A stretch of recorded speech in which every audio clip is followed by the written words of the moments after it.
दोस्तों, क्या आपने कभी सोचा है कि दुनिया में अमीर अमीरतर क्यों होता जा रहा है और गरीब गरीबतर? क्या वजह है कि एक शख्स दिन रात मेहनत करके भी सिर्फ बिलें पे करता रह जाता है, जबकि दूसरा शख्स कम मेहनत करके भी ऐशो आराम की जिंदगी गुजारता है? हम बचपन से सुनते आने हैं, अच्छे ग्रेड्स लो ताकि अच्छी नौकरी मिले। हमें लगता है कि ज्यादा सैलरी ही अमीर होने का रास्ता है। लेकिन आज जिस किताब का हम खुलासा करने जा रहे हैं, वो इस पुरानी सोच की बुनियाद हिला देगी। अस्सलाम वालेकुम। किताब का खुलासा में खुशअमदीद। आज हम बात करेंगे फाइनेंशियल दुनिया की सबसे मशहूर किताब रॉबर्ट कियोसाकी की रिच डैड पुअर डैड के बारे में। ये किताब आपको पैसा कमाना नहीं सिखाती, बल्कि ये सिखाती है कि पैसे से अपने लिए काम कैसे करवाया जाए।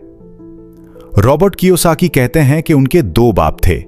एक उनके अपने वालिद, जिन्हें वो पुअर डैड कहते हैं। वो बहुत पढ़े लिखे थे, पीएचडी की थी और गवर्नमेंट जॉब करते थे। उनकी अच्छी सैलरी थी, लेकिन वो हमेशा पैसों की तांगी का शिकार रहे और कर्जों में डूबे रहे। दूसरी तरफ उनके दोस्त माइक के वालिद थे, जिन्हें वो रिच डैड कहते हैं। वो शायद 8वें पास भी नहीं थे, लेकिन वो हवाई स्टेट के सबसे अमीर तरीन आदमी बने। रॉबर्ट कहते हैं कि पुअर डैड मुझे कहते थे, पैसा तमाम बुराइयों की जड़ है, जबकि रिच डैड कहते थे, पैसे की कमी तमाम बुराइयों की जड़ है। रॉबर्ट ने 9 साल की उम्र में फैसला किया कि वो पैसे के बारे में अपने पढ़े लिखे पुअर डैड की नहीं, बल्कि उन पर रिच डैड की सुनेंगे। और यही फैसला उनकी अमीर तरीन बनने की वजह बना।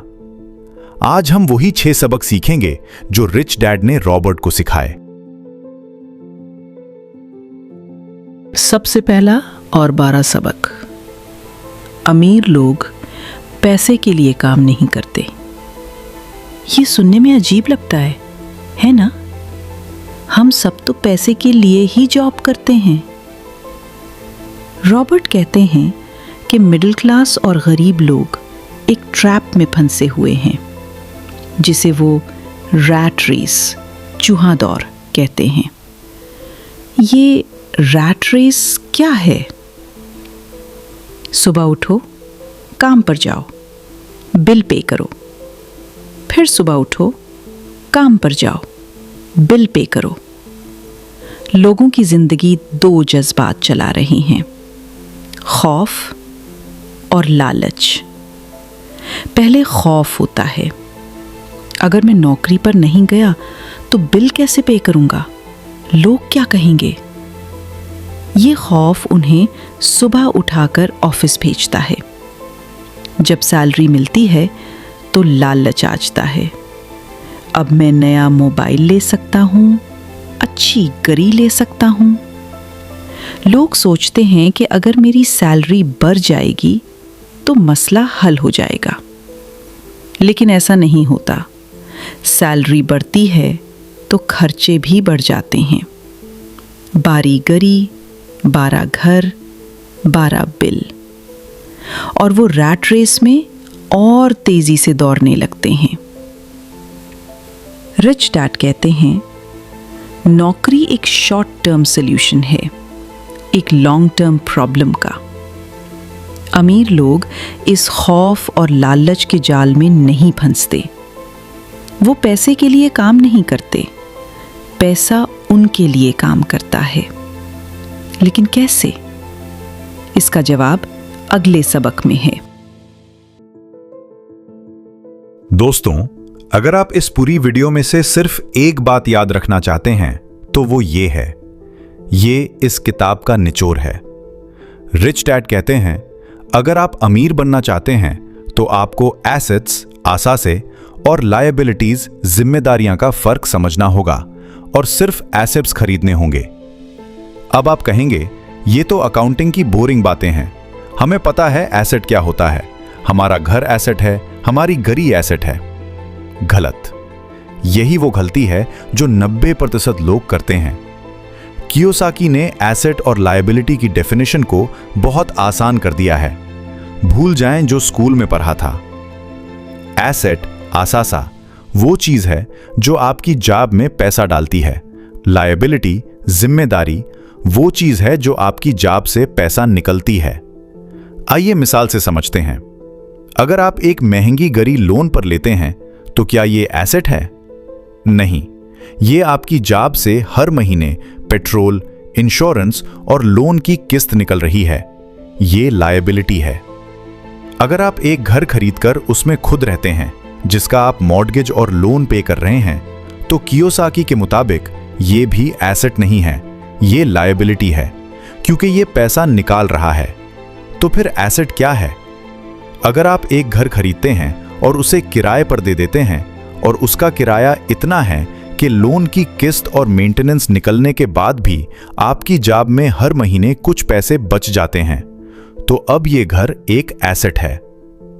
गरीब आदमी सिर्फ खर्चे करता है, मिडिल क्लास आदमी लायबिलिटीज खरीदता है और सोचता है कि वो एसेट्स हैं, जैसे बारी गरी, 12 टीवी। लेकिन अमीर आदमी असली एसेट्स बनाता है, real estate, stocks, bonds, businesses, जो उन्हें वहां मौजूद ना होने पर भी पैसा कमा कर दें। तीसरा सबक है, अपने काम से काम रखें। Mind your own business. इसका यह मतलब नहीं कि लोगों की बातों में तांग ना आएं। इसका मतलब है अपने प्रोफेशन और अपने बिजनेस में फर्क समझें। अगर आप बैंक में मैनेजर हैं तो बैंकिंग आपका प्रोफेशन है, बिजनेस नहीं। आप बैंक के मालिक के बिजनेस के लिए काम कर रहे हैं।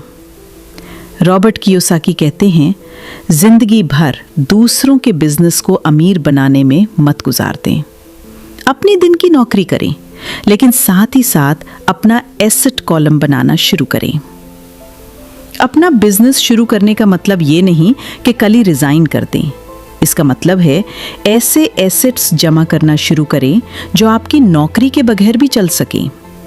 ऐसी चीजें खरीदें जो वैल्यू में बढ़ जाएं या इनकम जनरेट करें। रिच डैड कहते थे, अमीर लोग एसेट्स सबसे पहले खरीदते हैं और लग्जरीज, महंगी गाड़ियां, ब्रांडेड चीजें सबसे आखिर में। मिडिल क्लास लोग लग्जरीज पहले खरीदते हैं ताकि वो अमीर नजर आए, और इस चक्कर में कर्ज में दब जाता है।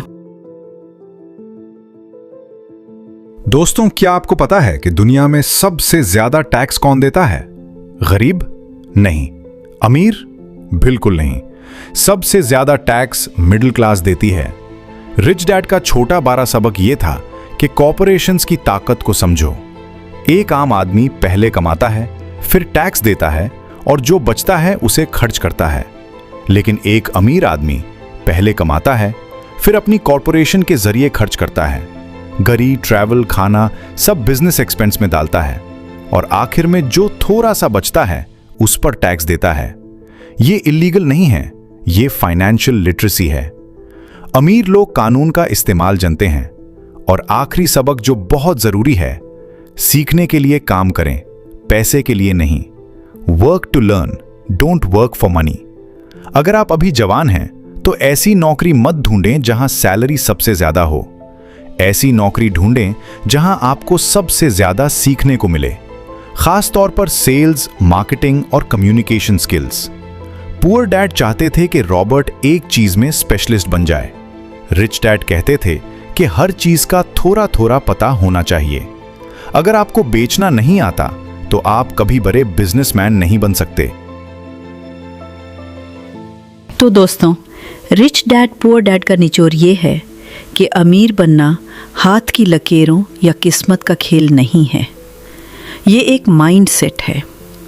ये रैट रेस से निकालकर फाइनेंशियल फ्रीडम हासिल करने का सफ़र है।